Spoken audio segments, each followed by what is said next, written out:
34평 아파트는 이제 끝났다. 30평대 아파트 국민평형으로 모든 사람들에게 사랑을 받아왔는데요. 앞으로도 이 인기가 계속 될까요? 30평대 아파트는 끝났다는 말들이 있습니다. 지금 만약에 집을 사셔야 되는 분들 어느 평대 아파트를 사면 될까요? 빠숑님이 인정한 부동산계의 미남 하나은행 부동산 자문센터 이동현 수석님 모시고 이야기를 들어보도록 하겠습니다. 그럼 진짜로 이제 집으로 돈 버는 시대는 끝이 난 거일까요? 쉽진 않죠, 점점. 그렇지만은 항상 물론 뭐 내 집 하나 정도는 있어야 될 필요가 있고 우리나라가 저성장 되더라도 네. 한 가지 특이한 건 뭐냐면 도심 집중화는 더 심화되고 있어요. 그러다가 가구 분화라는 게 있어요. 네. 결국은 1, 2인 가구가 많이 늘고 도심이 집중이 심화되면 도심지의 소형 아파트 값은 올라갈 가능성이 더 크겠죠. 소형이라 말씀하시면 24평 이하 아니면 20평 이하? 요즘에는 옛날에는 국민평형이 30평대잖아요. 네. 국민평형 지금은 예전 같으면은 중대형 같은 느낌이에요, 요즘에는. 그러니까 요즘에는 쉽게 얘기하면은 진짜 소형은 20평대 이하가 맞는 것 같아요. 20평대 이하. 30평대를 소형이라고 하면 안 됩니다, 요즘에. 네, 세상이 바뀌어서 10평대도 이제 점점 늘어날 거예요. 10평대도. 1인 가구가 대세로 가면. 그렇다고 원룸에서 살기는 조금 좁고. 원룸에도 살 수밖에 없는 사람도 있는데, 네. 현실적으로 보면 원룸보다는 그래도 안정적으로 하면 자가를 원할 거 아니에요? 네. 그렇다면 자연스럽게, 내가 안정적으로 길게 가고 보고 거주할 곳을 찾겠죠, 사람들은. 10평대 후반? 그때도 이제 점점 늘어날 겁니다. 그 공급도 늘고, 네. 수요도 늘고. 지금 서울 저희 동네만 해도 거의 30평대지 20평대도 거의 없거든요. 근데 옛날에 지어진 아파트라. 그렇죠. 예전에는 30평형이 지금의 20평 내지는 10평대 같은 느낌이었어요. 그러니까 4인 가족이 보통 한 20년 전만 해도 제가 건설사에 다녔을 때 네. 기준이 4.5인 가족 이러면서 40평대가 그냥 보통 50평대 되면 그래도 조금 넓다. 이런데 30평 하면은 좀 이렇게 작은 데 살아. 사람들이 그런 생각이었는데 국민평형이라는 이름도 그래서 지은 거예요. 근데 지금은 안 그렇죠. 지금은 이제 가족 수가 4.5인, 4인이 아니라 어떻게 되죠? 3인. 2인 내지는 제가 보기에는 3인도 안 돼요. 이제. 3인도 안 돼요. 왜냐면 부부만 사는 거 동거하는 거죠. 네. 그 다음에 또 자녀들도 독립하고 이러니까 2인 이하가 대부분 더 많은 것 같아요. 네. 3인도 잘 쉽지 않고요. 네. 그럼 24평도 좀 크겠네요. 2인. 요즘엔 또 잘 나오잖아요. 그쵸. 우리가 말하는 포베인이 뭐 네. 스베인이 이런 분위기이기 때문에 네. 공간이 옛날보다 훨씬 잘 뽑아요. 확장도 기본적으로 다 하잖아요. 그러면 당연히 예전 같은 아파트가 20평대인데 30평은 차이가 없네. 현실은 그렇게 나오기 때문에 20평대도 적지 않습니다. 그러면 만약에 그렇게 되면 30평대는 좀 가격이 떨어질 테고 그렇죠. 20평대나 10평대가 조금 오르겠네요. 점점 더 이제 주력이 실제로 지금 분양 현장에서 보면 네. 서울 같은 도심지 주요 도심은 네. 20평대가 나중에 보면 가격 상승률이 제일 높아요. 상승폭. 그럼 방어력도 좀 높아지겠고. 당연하죠. 그러니까 수요가 많으면은 가격은 오르고 그렇죠. 말씀하신 대로 항상 대기 수요가 있기 때문에 방어력도 뛰어나겠죠. 지금 이 방송 보시는 분들 큰 평수 가지신 분들 좀 불안하시겠어요. 근데 이분들한테 그렇죠. 좀 위로의 말씀, 조언. 큰 평수 가지고 오는 건 그만큼 여유 있게 사시는 거니까. 그렇습니다. 일단 부른 일단 거고. 부럽고요. 네, 근데 뭐 장기적으로 갈아타기나 투자까지 생각하신다면 네. 20평대 정도면 충분하지 않을까. 3인 가족도, 4인 가족도 요즘에 20평대가 충분합니다. 근데 만약에 혼자다 하면은 20평대도 정리가 커요. 그쵸. 20평 혼자 사는 사람이 방 3개를 쓴다, 이게 쉽지 않거든요. 저희 어머니 방 3칸 쓰고 계세요. 그래서 이제는 앞으로는 10평대 한 15평에서 한 20평 사이가 이제 대세로 곧 올 것 같아요. 요즘 집값 무섭게 오르던데. 근데 지금 워낙 대출 규제가 심해가지고, 네. 여전히 그러니까 대출의 영향을 안 받는 우리가 말하는 고가 아파트 지역들은 어차피 대출이 크지 않아요. 원래부터. 그런데 괜찮은데, 이게 어설프게 이게 가격이 좀 많이 올랐던 지역들이 있어요. 대표적으로. 한 15억에서 20억 사이? 마용성? 네, 그런 애들은 사실상 대출을 상급지 갈아타기 온 사람들이 많이 갔거든요. 그렇죠. 갈아타는 게 힘들어진 거예요. 대출이 안 나와서. 6억밖에 안 나오니까. 네, 그래서 지금 오히려 그거보다는 차라리 9억 원이 아파트들, 서울에 역세권, 20평대, 이런 것들이 오히려 차라리 꾸준히 거래가 되는 것 같아요. 걔네들은 대출 6억이면 충분합니다. 그렇죠. 기존에 있는 자산 가지고도.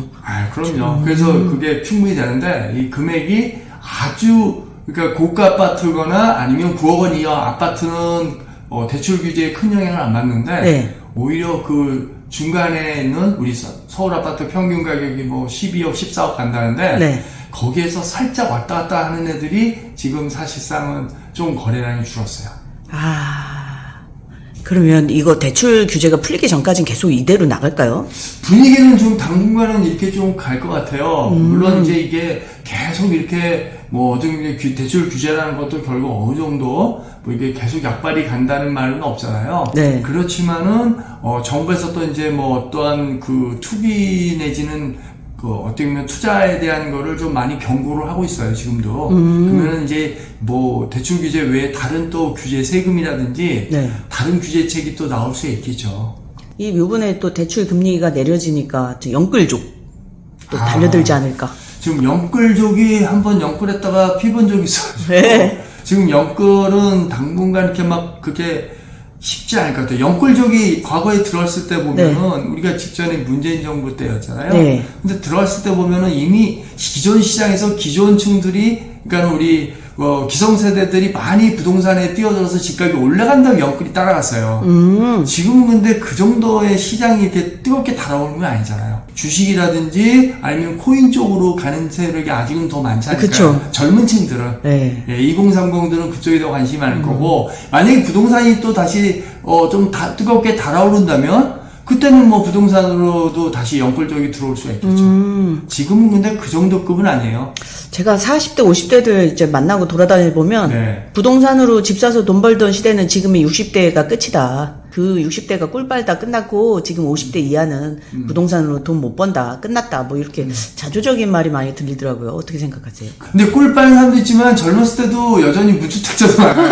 그러니까 그거는 사실은 케바케인데 케이스 바이 케이스인데 네. 그래도 어쨌든 간에 그 얘기는 뭐냐면 우리나라가 성장기에 경제 성장기 했을 땐 당연히 집도 많이 필요하고 그쵸. 집도 더 큰 집이 필요하고 그러니까 전반적으로 이제 주택값이 오를 수밖에 없잖아요. 네. 근데 지금 저성장을 완전히 굳어가고 있어요. 그쵸. 오히려 마이너스 성장 안 되면 다행이잖아요. 이런 분위기에서는 당연히 지금의 주축 세력인 예를 들어서 20, 30, 40대 세대들 입장에서는 경제 성장이 둔화되니까 네. 당연히 부동산 시장이 뛰어오를 수 없잖아요, 많이요. 그렇죠. 그러면 당연히 그거는 당연한 수순일 수도 있어요. 지금 대출이 60%까지는 나오잖아요. 사실상은 지금은 집 없는 사람한테는 한 60% 주는 거는 가능하지만 예를 들어서 집이 있는 사람들은 또 아예 안 나가잖아요. 이 대출 자체가. 그러니까 지금은 과거부터 그냥 획일적인 60%가 중요한 게 아니라 내가 얼마쯤 6억 원 한다고 최대한 대출을 받을 수 있는지를 따져봐야 되는 좀 아이러니한 상황이죠. 수석님, 지금까지 우리나라 대한민국의 최고 부자들한테 조언을 많이 해주셨잖아요. 네네. 그 부자분들은 몰라, 드라마 같은 데서 보면 부자들 성격 나쁘고 뭐 아랫사람 그러니까 사람들 무시하고 하대하고 이런 드라마가 많아서 사람들의 인식이 부자는 나쁘다라는 인식이 많잖아요. 네네. 근데 실제로 만나뵀던 부자분들은 어떠세요? 저는 젠틀한 사람을 더 많이 봤어요. 왜냐면은 그분들도 그런 걸 다 알잖아요. 네. 그리고 그렇게 뭐 예전처럼 하는 지금 세상이 아니에요.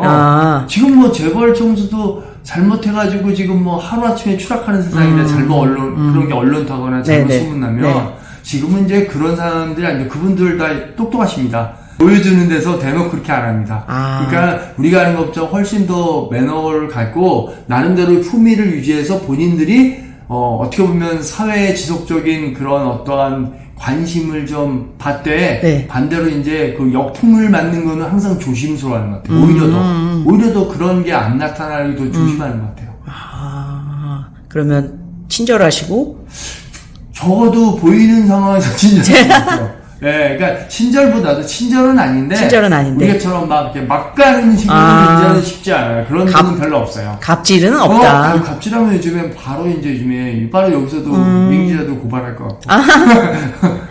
그러면 네. 그럼 그분들은 자산 축적을 어떻게 하셨는지 그것도 궁금해요. 대부분이 기본적인 건 사업소득이 제일 많아요. 사업소득, 부동산 소득이 아니고 기본 완전 자산은 이제 그런데 거기에 이제 어떻게 보면 부동산 소득 같은 게 이제 날개를 달아주는 거죠. 날개라고 생각하는 거죠. 왜 그런 말 있잖아요. 롯데칠성이 지금까지 팔은 사이다보다 땅값으로 버는 돈이 더 많다. 당연히 그럴 수 있죠. 부동산 재벌들이 네. 롯데뿐만 아니라 삼성그룹도 삼성생명이라는 보험사들이 대부분 부동산이 많잖아요. 네. 그러니까 전반적으로 부동산 자체를 나쁜 게 아니라 부동산을 많이 활용하는 그런 산업들이 나중에 특히 서울 같은 도심권에 있는 그런 대기업들은 오히려 말씀하신 대로 제품 판매보다 땅값이 올라서 더 부를 취할 수 있다. 그거는 현실이 그래요. 그러면 저는 이제 희망이 보인 게 사업은 사실 아무나 하는 게 아니잖아요. 아무나. 네, 사자의 심장도 가져야 되고 네. 저같이 소심한 사람은 사업 네. 근처에도 못 가는데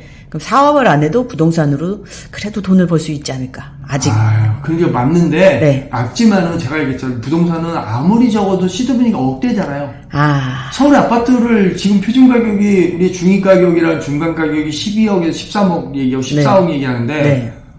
대출 많이 나왔자 이제 6억이고 대출은 공짜니까 이자 내다가 이제 그쵸. 힘들지. 그러면 결국은 그게 쉬운 일이 아닌 게 시드머니를 그렇게 확보한 사람이 별로 없으니까 보다.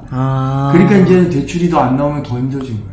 그러면 저희 같은 소시민들은 어떻게 해야 부자가 될 수 있어요? 부자학도 강의하고 계시잖아요. 그걸 경매로 하던 아니면은 금매로 하던 네. 작은 거서부터 집이 없는 분들은 내 집 마련을 하는 기본으로 하면 대출도 더 활용할 수 있고 네. 그 다음에 집이 가지고 있는 분은 나중에 좀 상급지 가격대도 활용할 수 있어요. 그러면서 조금씩 이제 스텝 바이 스텝으로 올라가는 게 맞는 것 같고 진짜 돈이 많은 거액자나 우리가 말하는 부자분들은 그런 거는 저희 바로 내 현금으로 투자할 수 있잖아요. 그렇죠. 근데 그러니까는 더 많은 기회가 있는 거지만 보통 우리가 일반 저희 같은 경우는 정말 한 걸음 한 걸음 해서라도 10년, 20년 뒤라도 지금보다 자산 가치가 나아지면 감사하게 생각해야 돼요. 현실은 오히려 꺾인 사람도 많아요. 더 떨어지게 자산 가치가 줄어든 사람 많아요. 그러니까 노후가 힘들다고 난린 거예요. 노후 은퇴.